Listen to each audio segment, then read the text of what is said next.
regardez Al24 News, il est 19h, merci de nous rejoindre pour cette nouvelle édition. Tout de suite, les titres de l'actualité. À la une ce soir, plus d'une vingtaine de Palestiniens sont tombés en martyrs et une soixantaine d'autres ont été blessés au 26e jour de la reprise par l'entité sioniste de son agression génocidaire contre la bande de Gaza. Des centaines de familles palestiniennes contraintes une énième fois à se déplacer suite à de nouveaux ordres sionistes d'évacuation, alors que la peur et l'incertitude règnent dans l'enclave. Chargé par le président Abdelmajid Tebboune, le chef de la diplomatie algérienne arrive dans la capitale éthiopienne Addis Abeba pour coprésider les travaux de la 5e session de la commission mixte algéro-éthiopienne prévue dimanche. Agression marocaine répétée contre tout ce qui touche au Sahara occidental. Le président sahraoui Ibrahim Ghali accuse le Merzen de transférer ses pratiques qui violent le droit international et les droits de l'homme vers d'autres pays.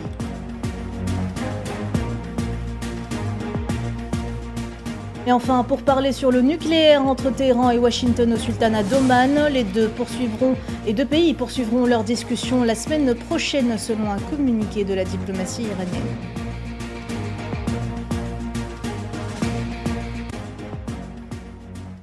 Bonsoir à toutes et à tous. Près d'un mois après la reprise de sa guerre génocidaire sur Gaza, l'entité sioniste continue ses raids d'agressions intensifs sur toutes les zones de l'enclave. Ce samedi, au moins 4 Palestiniens sont tombés en martyrs et plusieurs autres ont été blessés dans un bombardement de l'aviation sioniste dans le centre de Khan Younis, au sud de la bande.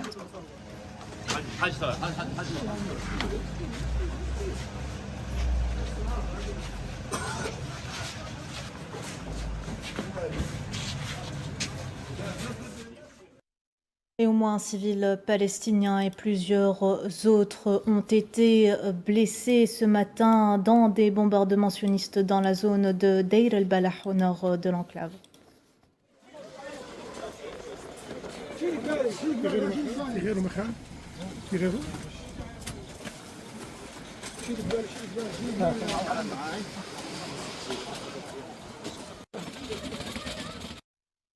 Et dans ce contexte d'intensification des bombardements, le ministère palestinien de la Santé a annoncé que les corps de 21 martyrs et de 64 blessés étaient arrivés dans les hôpitaux de la bande de Gaza en seulement 24 heures.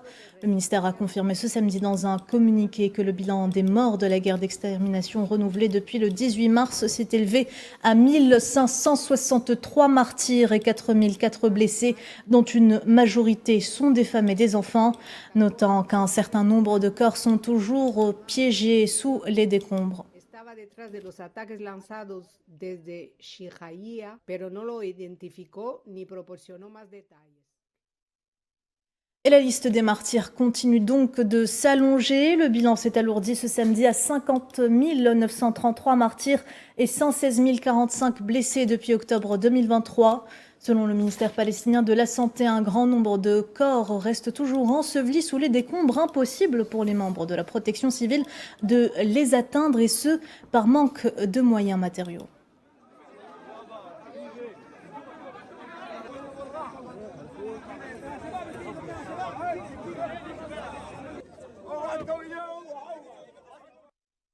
Les brigades Al-Qassam, l'aile militaire du mouvement de résistance islamique palestinien, ont annoncé avoir ciblé une colonie sioniste dans la bande de Gaza. Dans un message publié sur leur chaîne Telegram, les brigades Al-Qassam ont expliqué qu'ils avaient ciblé la colonie de Nir Yitzhak, adjacente à la bande de Gaza, avec des roquettes Rajoum à courte portée. Il s'agit là de la seconde opération de ce type en une semaine.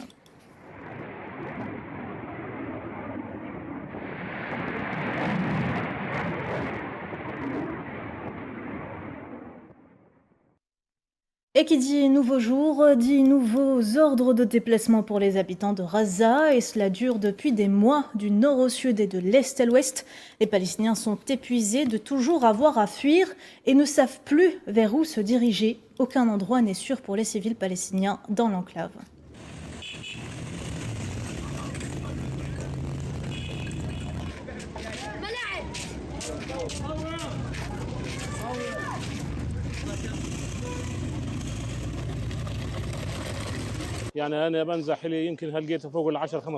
J'ai été déplacé plus de 15 fois maintenant. Une fois, j'ai été déplacé 3 fois en une seule nuit. Qu'avons-nous fait pour que cela nous arrive? Nous sommes tous des civils, des femmes et des enfants en fuite. Où vont-ils? Il n'y a plus de place. Les gens dorment dans la rue, sans couverture ni abri. Je suis déplacée avec mes jeunes enfants et je ne sais pas où aller.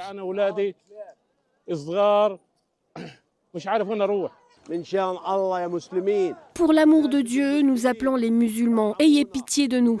Nous appelons les érudits religieux. Des musulmans ici meurent. Ayez pitié de nous. Nous avons été déplacés 1 milliard de fois et nous ne savons pas où aller. Demandez à tout le monde ici. Ils vous diront qu'ils ne savent pas où aller. Des gens ont été jetés à la rue, des enfants, pour l'amour de Dieu, musulmans.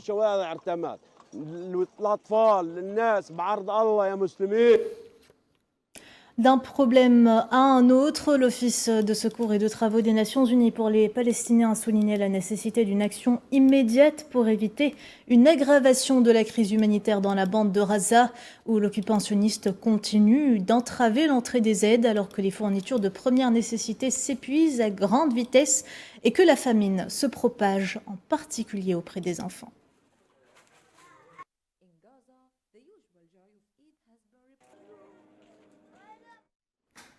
L'enfer sur terre, c'est dans ces mots-là qu'a décrit la présidente du Comité international de la Croix-Rouge concernant la situation humanitaire à Gaza. Selon Mirjana Spoliaric, la population n'a pas accès à l'eau, à l'électricité ou à la nourriture dans de nombreuses régions, indiquant que dans 2 semaines, il n'y aura plus rien dans la bande de Gaza.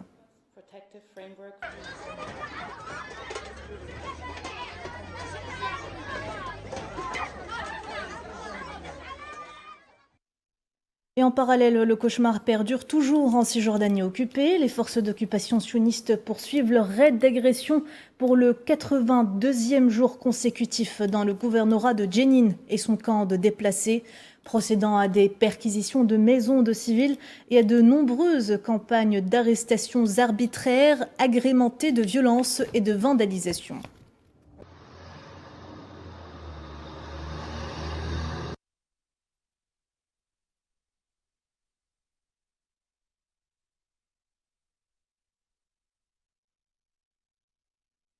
Dans ce sillage, le ministre d'État algérien, ministre des Affaires étrangères, Ahmed Attaf, a affirmé ce samedi le soutien continu de l'Algérie à la Palestine occupée et aux Palestiniens à tous les niveaux. Un communiqué du ministère algérien des Affaires étrangères indiquait dans ce sens qu'Ahmed Attaf s'est entretenu avec son homologue palestinien Mohamed Mustafa en marge du forum diplomatique d'Antalya en Turquie. Ils ont discuté des derniers développements dangereux auxquels est confrontée la Palestine compte tenu du génocide continu de l'occupation sioniste dans la bande de Gaza et de sa politique d'escalade à Al-Quds occupée en Cisjordanie. Ahmed Attaf a dans ce contexte affirmé la coordination continue de l'Algérie avec la partie palestinienne concernant les mesures à prendre au niveau du Conseil de sécurité de l'ONU face aux menaces existentielles qui pèsent sur la cause palestinienne et le projet national qui lui est étroitement associé.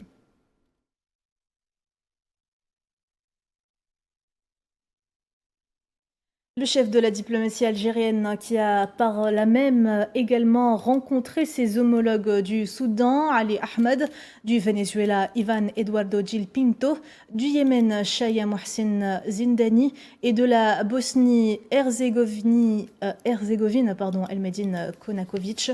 Ces entretiens ont permis aux parties en question de passer en revue la nature des relations qui unissent l'Algérie avec chaque pays et les moyens de les développer dans différents secteurs. Plusieurs dossiers régionaux ont par ailleurs été abordés par les ministres.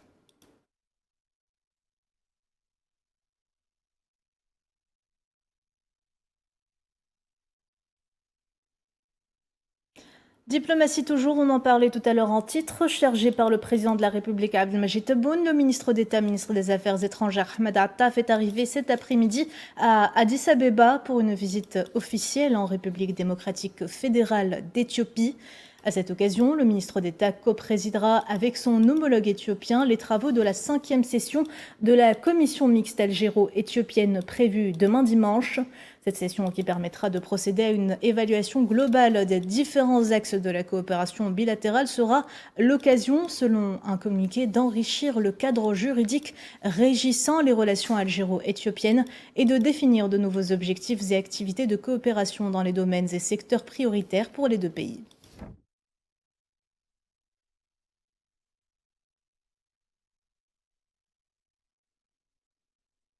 On reste en Algérie. Des experts internationaux participant à la conférence internationale sur les ressources en eau et les changements environnementaux dans la wilaya de Béchar, dans le sud du pays, ont condamné l'empiètement continu du Merzen sur les eaux transfrontalières.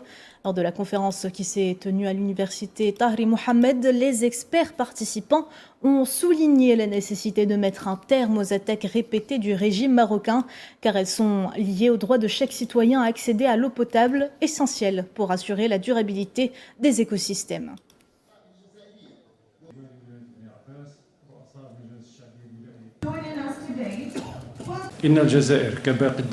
L'Algérie, comme tous les pays du monde, prend des mesures pour lutter contre les changements climatiques et leurs effets néfastes. Les plus hautes autorités, à leur tête le président de la République, ont fait du développement des ressources en eau une priorité absolue, qu'il s'agisse de l'approvisionnement ou de la rationalisation de la consommation. Sans oublier la nécessité de veiller à réduire les risques que ces changements environnementaux peuvent représenter pour la population et les biens.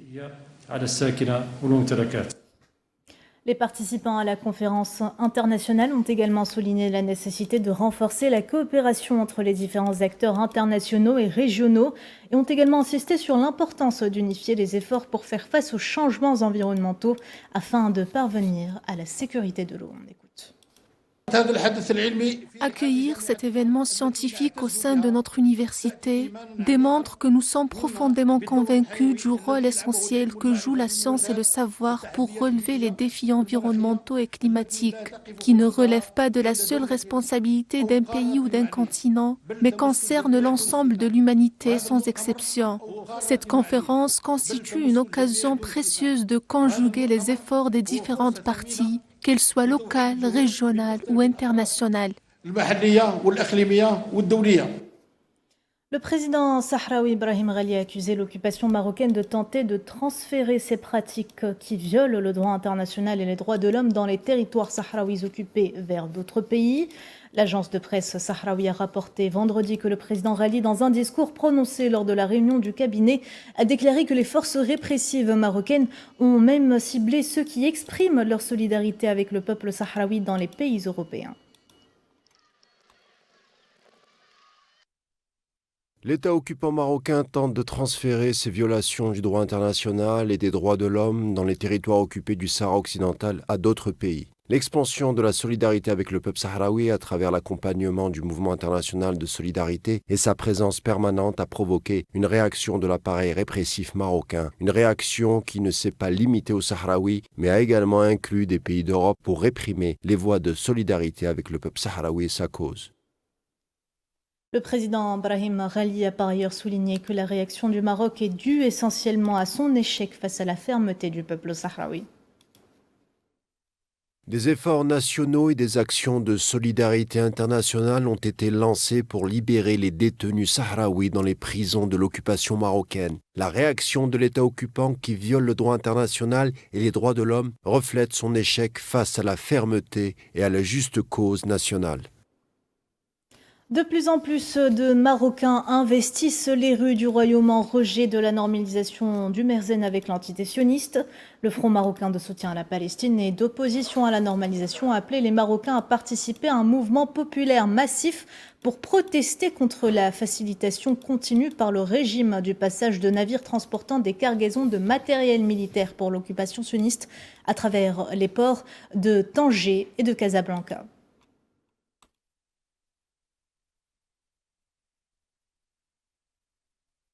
Les autorités marocaines continuent de développer ces relations avec tous les navires, le plus grave étant la facilitation du passage de navires transportant des cargaisons de matériel militaire par les ports marocains de Tanger et de Casablanca. Le passage de ces cargaisons par les ports marocains implique nécessairement le maintien d'avions de chasse et la poursuite du génocide contre le peuple palestinien à Gaza. Nous appelons à une manifestation devant le port de Casablanca le vendredi soir 18 avril à 19h. Une marche de protestation contre l'accostage des navires des génocidaires aura lieu le dimanche 20 avril 2025 à 17h30 au départ de la place du Maréchal et en direction du port de Casablanca.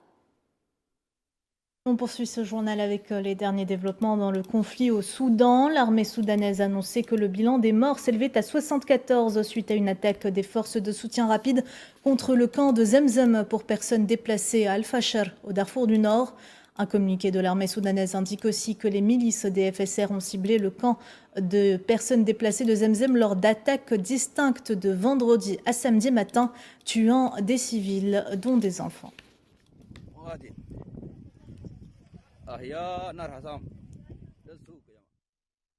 En Libye, le Premier ministre Abdelhamid Dbeibah a appelé à criminaliser les dépenses parallèles lors de sa rencontre avec la secrétaire générale adjointe aux affaires politiques et à la consolidation de la paix, Rosemary Di Carlo, et la représentante spéciale du secrétaire général de l'ONU pour la Libye, Anna Tété, en marge de sa participation à la 4e session du Forum diplomatique d'Antalya en Turquie.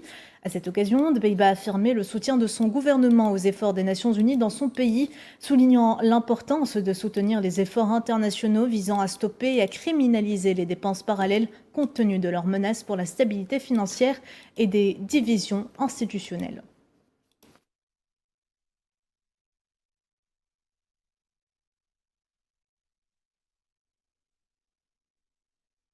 Présidentielle, les Gabonais ont voté ce samedi pour élire leur président après 19 mois de régime de transition porté par Brice Clotaire Oligui Nguema, ancien chef de la garde républicaine et meneur du coup d'État d'août 2023 contre le clan Bongo, qui a quitté son uniforme pour briguer un mandat de 7 ans.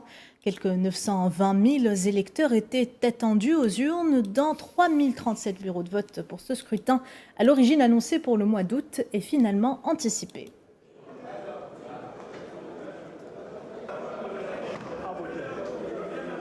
32 ans, c'est toute une vie. 32 ans que je vote ici. Et j'ai toujours voté le candidat. J'ai voté le président Bongo Ondimba.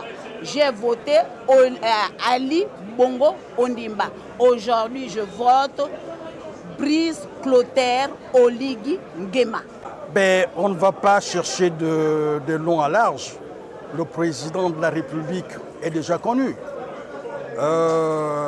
C'est la personne aujourd'hui que je suis venu voter, c'est le président de la République, c'est Brice Clotaire Oligui Nguema.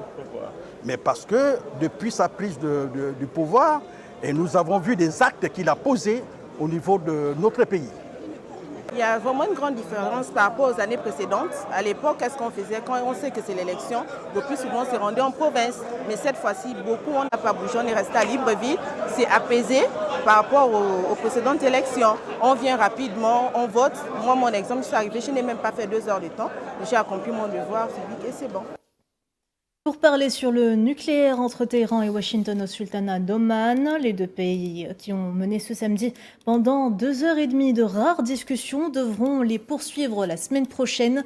C'est ce qui a été déclaré dans un communiqué du ministère iranien des Affaires étrangères sans précision sur le futur lieu de la rencontre.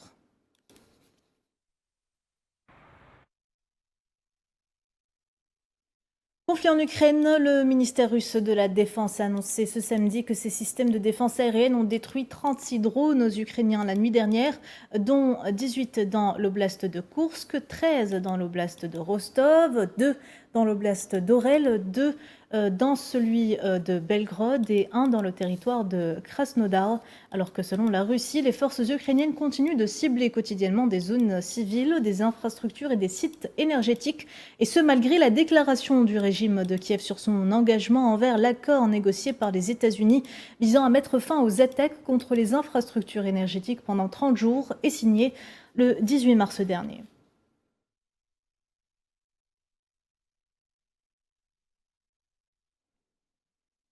Une attaque de drone sur Kiev imputée par l'Ukraine à la Russie tôt ce samedi matin a blessé 3 personnes et provoqué des incendies dans des entrepôts.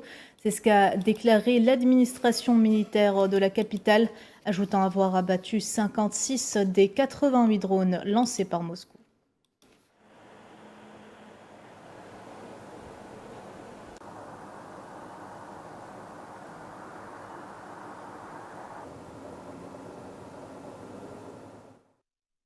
La Russie et les États-Unis continuent de se rapprocher. Le ministre russe des Affaires étrangères, Sergei Lavrov, a justement félicité ce samedi le président américain Donald Trump pour ce qu'il a qualifié, je cite, de meilleure compréhension du conflit ukrainien que tout autre dirigeant occidental, et ce en marge du forum diplomatique à Antalya. On l'écoute. With conviction, several times stated that it was a huge. When we speak about eliminating root causes. Lorsqu'il s'agit d'éliminer les causes profondes de tout conflit, y compris du conflit en Ukraine, la seule façon de résoudre le problème est d'instaurer une paix durable et d'éliminer les causes profondes. Le président Trump a été le premier. Et jusqu'à présent, je pense presque le seul parmi les dirigeants occidentaux à avoir déclaré à plusieurs reprises et avec conviction que l'adhésion de l'Ukraine à l'OTAN était une grave erreur. Et c'est l'une des causes profondes que nous avons maintes fois citées. And this is one of the root causes which we quoted so many times. Au Royaume-Uni, les poubelles s'entassent dans les rues de Birmingham alors que les éboueurs de la ville entrent dans la 5e semaine consécutive de grève. Les plus de 300 employés des poubelles ont entamé une série de débrayages en janvier, invoquant la crainte d'attaques contre les emplois, leurs salaires et leurs conditions de travail. Les détails, Sohila Kilal. Des piles de sacs poubelles noirs et des poubelles débordantes bordent les trottoirs. La ville de Birmingham prend des airs de décharge publique. Les riverains parlent même de prolifération de rats, ce qui suscite de vives inquiétudes. Mais quoi de plus normal après des semaines de grève des agents de la propreté de la ville? Cela fait presque 8 semaines maintenant que les déchets s'accumulent. Parfois, ils reviennent 2 ou 3 semaines plus tard pour les récupérer. Mais visiblement, la situation empire, car les poubelles sont pleines, les déchets recyclables sont encore là et ça commence à sentir mauvais. La chaleur n'arrange rien. Les rats prolifèrent évidemment, beaucoup de gens s'inquiètent. Je dirais que les mesures prises sont insuffisantes. Il aurait fallu prévoir un plan d'urgence dès le début. Depuis janvier dernier, pas moins de 300 éboueurs ont entamé une série de débrayages concernant notamment leurs conditions de travail et leurs salaires. Mais depuis le 11 mars dernier, le mouvement de protestation s'est transformé en grève illimitée, laissant des tonnes de déchets non collectés dans les rues de la 2e plus grande ville de Grande-Bretagne, obligeant dans la foulée les habitants à transporter eux-mêmes leurs poubelles jusqu'au point de collecte. Payez-les, c'est évident. Ils méritent leur salaire. Ce n'est pas facile. Regardez, nous faisons leur travail. Je sais combien c'est dur. Je soulève 4 sacs poubelles. Ce n'est pas facile. Et ils doivent faire ça 7 jours sur 7. Alors payez-les, c'est tout. Point final.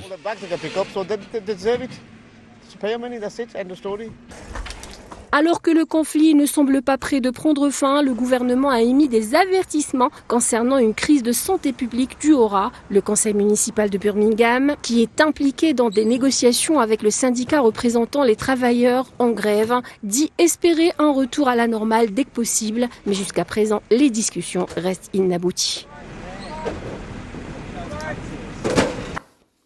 La garde civile espagnole annonçait avoir démantelé un réseau de trafic de drogue et arrêté 2 personnes, dont un Marocain, alors qu'elle tentait de traverser Tarajal à Ceuta avec 61 kilos de hashish dans une valise et 64 000 comprimés psychotropes dans une autre. L'un des suspects âgé de 46 ans a été arrêté comme auteur présumé d'un délit contre la santé publique et mis à la disposition du tribunal pour une mesure privative de liberté.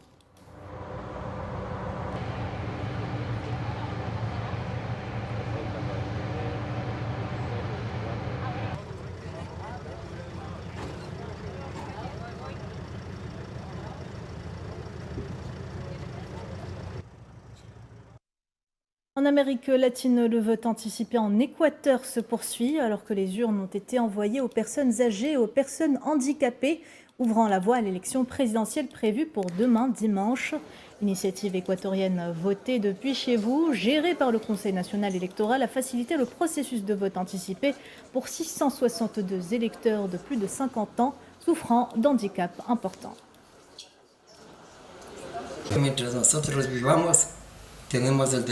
Tant que nous sommes en vie, nous avons le droit d'être gouvernés et de voir quel genre de gouvernement nous avons. Les élections sont libres et démocratiques et nous avons parfaitement le droit de continuer à voter car nous sommes équatoriens.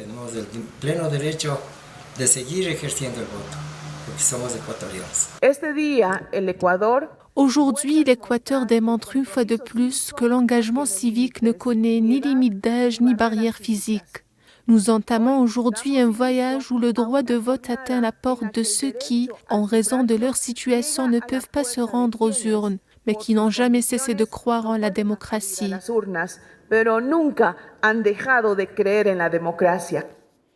Et voilà, Madame, Monsieur, on arrive à la fin de cette édition. Merci de l'avoir suivi. L'actu continue sur Al24 News. À demain.